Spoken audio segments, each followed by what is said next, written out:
Kansubire kubaramutsa no kubakaze mwese abanywanyi bacu mwamukurikiye amakuru n'ibiganiro vya misi yose tuba turiko turabashikiriza no mwanya w'amakuru agezweko ariko aravugwa cane ngaha mu gihugu c'u Burundi. Amakuru ribuze kugaruka kuyarabana na politike, inkuru zivurwa mu gateka kazina muntu, mu butungane ndetse n'ibindi vyose biba vyagiye biragarukwa ko yoba ku mbuga ngurukana bumenyi, mu bimenyesha amakuru bitandukanye ndetse n'ibindi vyose biba vyagiye biratangazwa n'abategetsi. Mu ngingo nkuru zano makuru turaza kugaruka ku ngingo ihejeje gufatwa n'umukuru w'igihugu Evaristo Ndayishimiye. Iyo ngingo ikaba ikomeye cane, turaza kuyigaruka ko iyo ngingo ikaba yafatiwe mu nama shikiranganji. Hari n'andi makuru atandukanye turaza kugaruka ku vyo umushinga amateka Fabiano Banshiryanino yandikiye Perezida Ndayishimiye, ivyo yamubwiye ndetse n'ivyo amusaba turaza kubigaruka ko. Muraziko umushinga amateka Fabiano Banshiryanino aheruka kurekurwa nyuma y'igihe yari apfunzwe.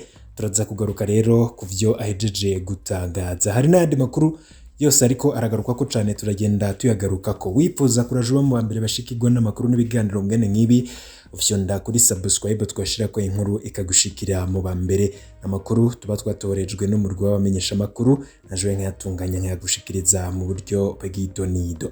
Amakuru tuyatangurire ku nkuru iciye ku masonga. Ni ku rugendo rwa Karidinali Antoine Kambanda avuye i Kigali, akaba yabonanye n'umukuru w'igihugu Evaristo Ndayishimiye ku kirimba kwa Ntare Rushatsi.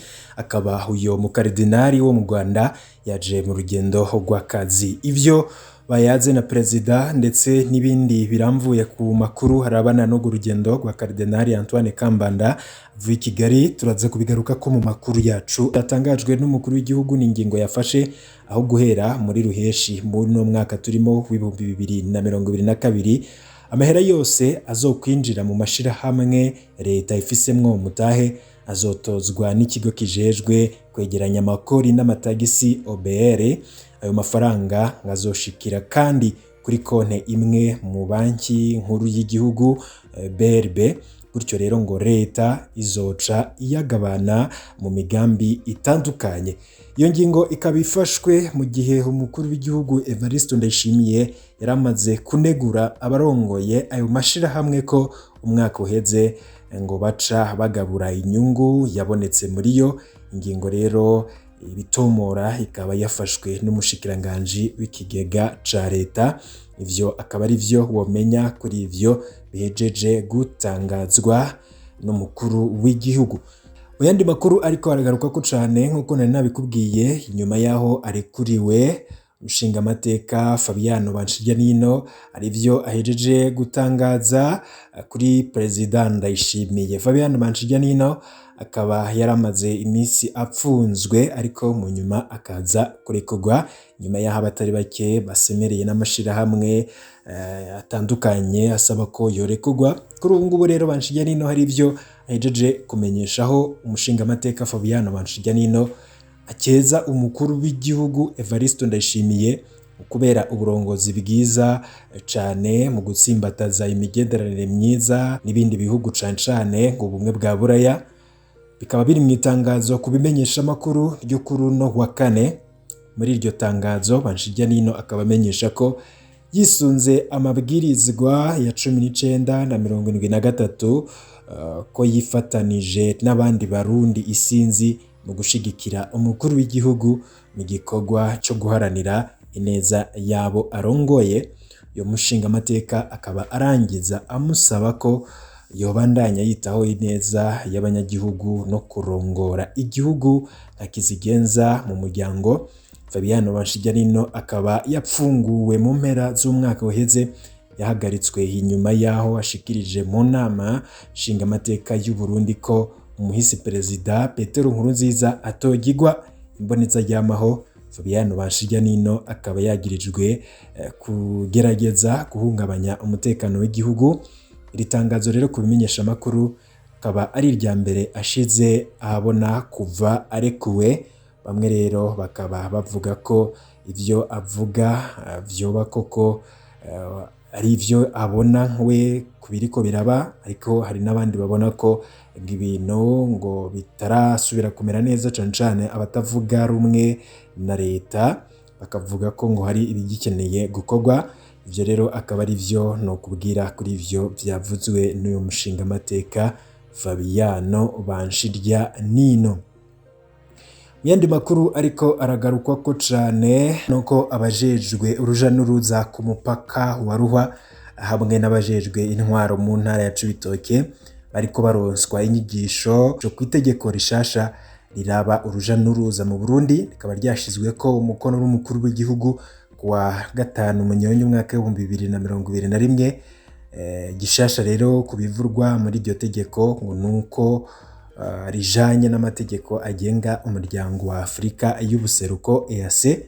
Narcisse Ntihabose ni umuhanuzi wa Buramatari yajejwe gutunganya intwaro n'ubutunzi, akaba amenyesha ko izo nyigisho naho bazironse ngo zizobafasha mu korohereza abanyagihugu mu bijanye n'uruja n'uruza mu gihe urubibe rwa Ruhwa ruzoba rwuguruye. Marie Concessa Barubike n'umuhuzabikorwa mw'ishirahamwe Afrabu rihurikiyemwo abakenyezi bahungutse, akaba amenyesha ko zizofasha mu gutsimbataza ibijanye n'uruja n'uruza mu mbibe ku mbibe igihugu c'u Burundi gihana n'ibindi bihugu. Izo nyigisho rero ziriko zitangwa n'ishirahamwe Afrabu mu mugambi waryo. Mu yandi makuru yagiye agarukwako cane ngira nayo tubaze tuyakurikire. Ndabifata nkaho ari ibintu bigayitse cane kubera ko n'amashirahamwe ategamiye leta arafise ijambo, arafise ico kuvuga, kandi nimba barababujije kugira ico bavuze kuri ivyo nuko peut-être hari ikintu baba ubwabo badashaka ko gihinduka, peut-être hari ikintu badashaka yuko abanyagihugu bumva, canke ntibashaka kumva ico abanyagihugu bundi bagona, canke ico ayo mashirahamwe yandi agona ku ngingo leta ifata. Mico gihe ni nkaho berekana yuko ari bo bonyene bafise ijambo mu miyoborere y'igihugu. Rero ni ibintu bigayitse cane, bari kubareka bakagira ico kiganiro, kuko nuko ico kiganiro sinibaza ko ari ico vyari guhindura mu ngingo leta iba yafashe, ariko bari kubareka bagashikiriza ico biyumvira.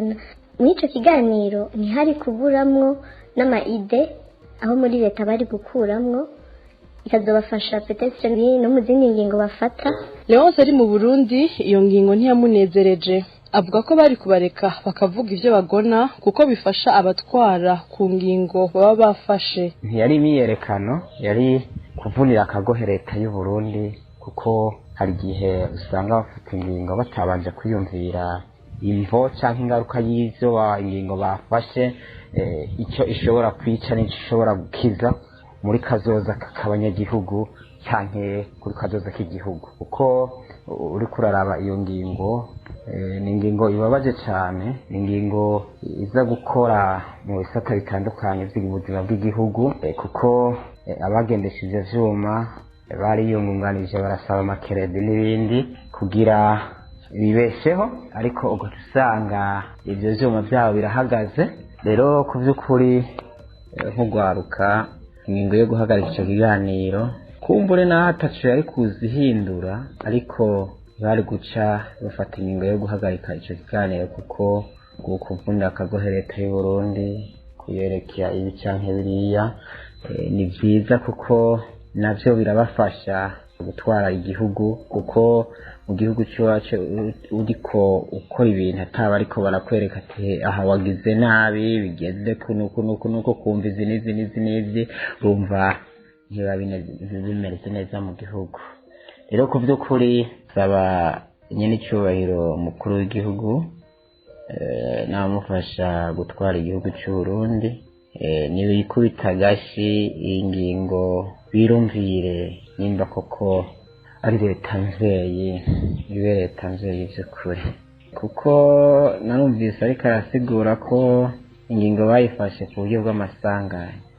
Sinzi rero uza kuraba ibitigiri by'abapfa bapfuye n'amasanganya n'abapfa banyurujwe canke bapfuye mu bundi buryo bwose, namwe mutayobewe bahogwa ibi canke biri ivyiyumviro vyabo ko boba ari izo mpamvu zo kuvuga ko ashatse ntihagire kumva umuntu asubiye gupfa ngo yishwe n'isanganya canke gize gute. Rero nimba bafashe izo ngingo nibafate n'izindi ntihagire umuntu dusubira kumva ngo yanyurujwe azira ivyiyumviro vyiwe, yahohotewe, yapfunzwe, taco azira. Izo ngingo nazo nibazigeho nk'uko bariko bariga ku zindi zihohotera canke babona ko arizo ziteza imbere igihugu.